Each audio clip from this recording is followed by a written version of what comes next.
Hello guys, welcome to Madan clan.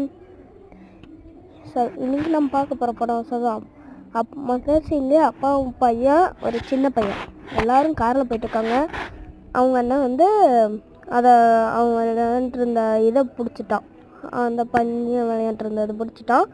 திடீர்னு அவங்க அப்பா அம்மாவை காணோம். காரில் எல்லாமே ஃப்ரீஸ் ஆகிடுச்சு. திடீர்னு பார்த்தா இந்த இடம் பார்த்தா ஒரு சாத்தான் இடத்துக்கு வந்திருக்கான். இந்த இடத்துல வந்து எனக்கு தேவையான வாரிசு நீ தான், என்னோட சக்தியை எடுத்துக்கோ, நான் பலவீனமாக ஆயிட்டுருக்கேன் அப்படின்னு சொல்ல. அவன் சக்தியை எடுத்துக்கோது, எங்கள் சக்தியை எடுத்துக்கோ, அவன் ரொம்ப பலவீனம், அவன் சக்தியெல்லாம் ரொம்ப வேஸ்ட்டு அடைஞ்சிருந்த சாத்தானெல்லாம் அங்கே அடைஞ்சிருந்த சாத்தானெல்லாம் சொல்லுது.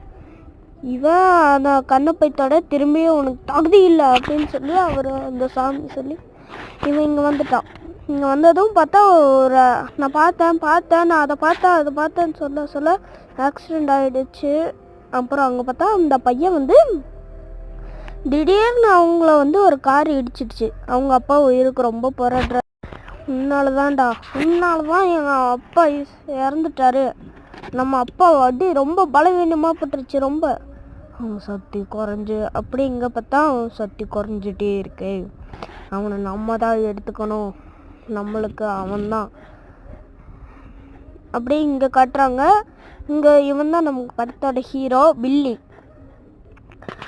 வந்து போலீஸ் உள்ள திருடங்க இருக்காங்கன்னு சொல்லி அவங்கள மாற்றி வச்சுட்டு இங்கே வந்துட்டான். இவங்கள வந்து போலீஸோட சீக்ரெட் நம்பரை போட்டு இதை அப்புறம் என்னமோ போட்டான். அதுக்கப்புறமா அவன் எங்களோட மைக் வாக்கி டாக்கி எடுத்துகிட்டு போயிட்டான்னு சொல்ல, ஊப்ஸ் டேய் சின்ன பையன் உனக்கு எத்தனை வயசாகுது அப்படின்னு சொன்னதும் அவன் ஓடிட்டான். திரும்பி இப்போ யாரையும் அவன் தொலைஞ்சு போயிட்டான்னு காட்டுறாங்க. அதாவது அவங்க அம்மா கூட போயிட்டுருக்காங்க. அம்மா எனக்கு புலி பொம்மை தான் வேணும்னா அவங்க அம்மா காம்பஸ் தான் எடுத்து வந்துருக்காங்க. அதை அப்படியே அவங்கக்கிட்ட இது உனக்கு தேவைப்படும் இனிமேல் அப்படின்னு சொல்ல, அதை அவன் திடீர்னு தொலைஞ்சு போயிடுறான். அவங்க அம்மாவை காணும். ஒரு போலீஸ்கிட்ட உட்காந்துருக்கான். அவங்க அம்மாவை கண்டுபிடிச்சி தரேன்றான். திருப்பி இப்போ இங்கே கொண்டு வராங்க. அந்த வீட்டுக்குள்ளே போய் கதவை தட்டுறான். உள்ளே யாராச்சும் இருக்கீங்களா? அம்மா நீங்கள் தான் தெரியும், வெளில வாங்க. என்ன சொன்ன அப்படின்னு அவங்க சொல்ல, திடீர்னு போலீஸ் வர, இவனுக்கு அனாதாசிரமத்துலேருந்து 6 தடவை அவன் ஓடி வந்துட்டான், அதனால இனி சேர்த்துக்க மாட்டாங்க, இவனுக்கு வேறு வீடை தத்து கொடுத்துடலாம் அப்படின்னு தான் இருக்காங்க. தத்து கொடுத்துட்டா